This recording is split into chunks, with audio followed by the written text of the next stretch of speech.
Hello, sir. What is your name? Ashton P. Woods. Ashton, who are you?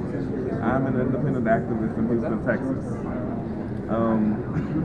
I have been organizing Louder. as long as I can remember since the age of 15. I came out, was a part of the group that started the first Gay Straight Alliance in a high school in New Orleans, and I've been an activist ever since. Starting backwards with the Sandra Bland situation, she was killed on July 9th. Notice I didn't say suicide. She was killed on July 9th. Upon reviewing the video that was released by one of her friends who recorded her interaction with the police, she was aware she was being recorded. She was not resisting arrest. She was forcefully taken into custody. She did not consent to search. These are the things that we don't know about.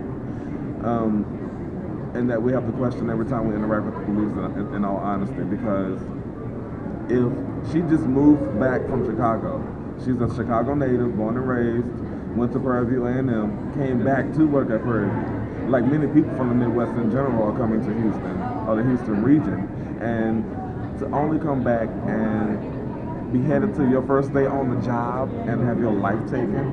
Now think about this for a second. If she got arrested on July 9th, today is what, the 18th? 9 days later, a week later, and she comes up dead. And what happened in between the time that they actually found her and her actually being taken into custody into the police car? Now, was that the issue that was the spark that lit what occurred here today, or is it much more? Had that not happened, would Black Lives Matter be at Netroots Nation 2015? To be honest with you, it would have been here anyway. Because Netroots 2015, Netroots Nation 2015 has been nothing but erasure. Erasure of blackness, erasure of queerness, erasure of atheism. I'm black, I'm gay, and I'm an atheist. And a lot of the queer people of color events that we did have, we had one caucus where we asked all of the Caucasian people to leave out of the room, and people who didn't identify as queer to leave, and they had a blow up. They were angry. But the purpose of having a safe space for people of color is that it should be exclusively for people of color.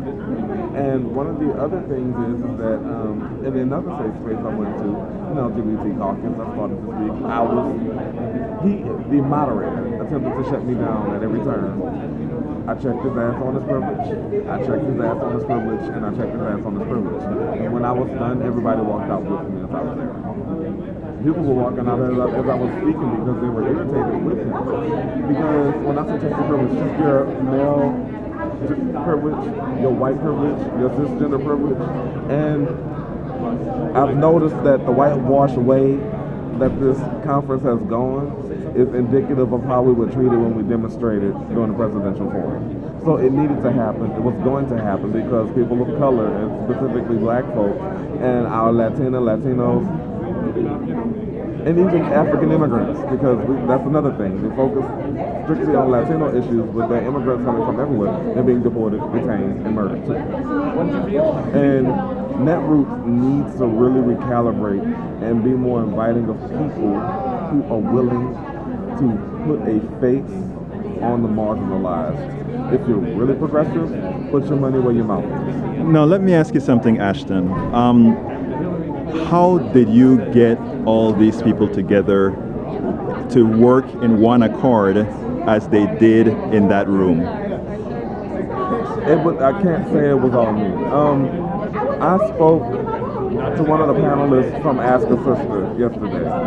Told her that I was from Houston and that, I had been a part of the group that was one of the groups that was organizing on behalf of Sandra Bland back at home in Houston. And we exchanged information, and I was invited to this restaurant called Lola's.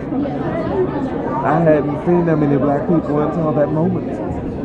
Even in the queer people of color caucuses, salt and pepper, just a little bit, different shades of brown. Right. Not black, brown. Right. And we were all there, and we broke bread, we sang, we planned. And that's where it all came together. We planned and we planned. It was so impromptu and it was needed. And we didn't just come together around Sandra Bland. We came together around the fact that all black women matter, and there are too many black women, most of which, in a lot of cases, have actually died in custody and have been deemed suicide, and we don't know that shit. We don't know that. Right. Well, where do we go from here? Is there any more disruption that may occur? There are none planned right now. Right. But I will tell you, when I get back to Houston, hell will be raised. I am happy to hear that. We'll speak at KPFT, brother. All right. You have an open door. All right. Now, I'm keeping this on camera. Why the hell didn't I know this?